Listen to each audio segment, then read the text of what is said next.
One of the other things that I wanted to talk about with our guest Luke is I've known Luke for years. I consider him a very dear friend.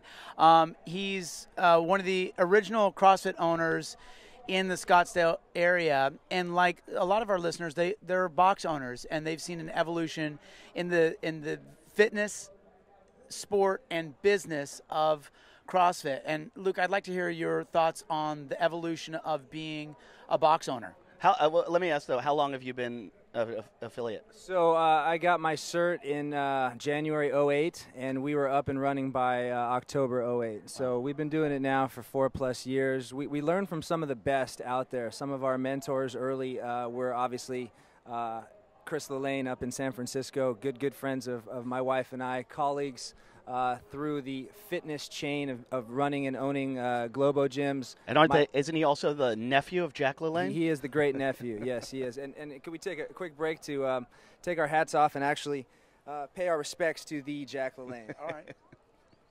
We're paying. You too, Armin. He's American. I don't have a hat.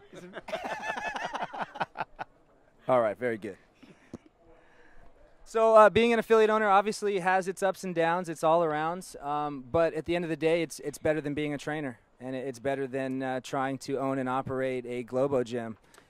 Now, when I first started, I do a lot of shows in the Phoenix, Scottsdale area. And so when I first started going out there, I had known you and your wife originally, met you guys in L.A., but then when I'd go out to perform in the Scottsdale area, your gym was the only one there like 3-4 years ago. Now there's a lot more. So can you describe that? Because I know a lot of our listeners are seeing the same thing in their respective cities.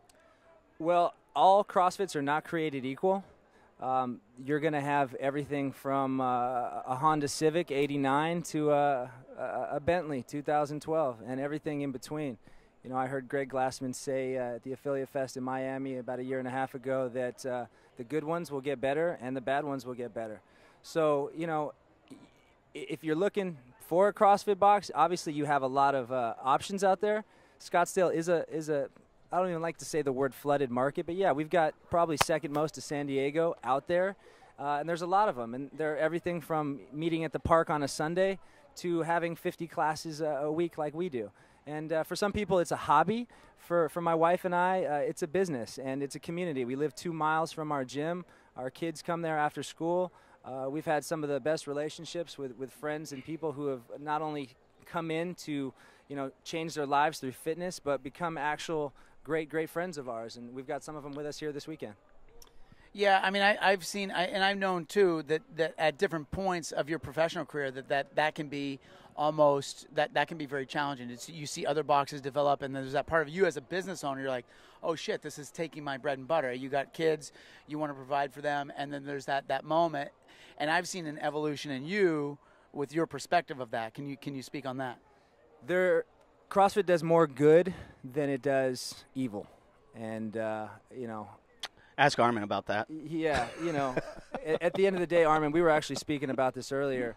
You're making your mojo on CrossFit. There's a lot of guys out there who may state that they're anti-CrossFit, but at the end of the day, they're still doing CrossFit. I'm not anti-CrossFit. No, not you. I'm just saying there's people out there.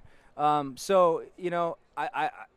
to see this sport evolve in the last 4 years since I've been in it, to see people that we're here with that are showing pictures of them 100 pounds heavier, to sit here and challenge your camera guy to say, hey man, let's put him on something for 12 months.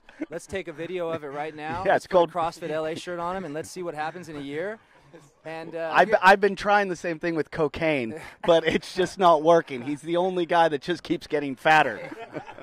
And our listeners know he's the heaviest pescatarian that any of us have ever met. That's fact. And that's just straight fact. He's the most unique guy at the CrossFit Games. Let's just say that. You know what? Girls He's are twice looking the at man Rich Froning will be. Girls are looking at him Literally going, twice the man Rich Froning.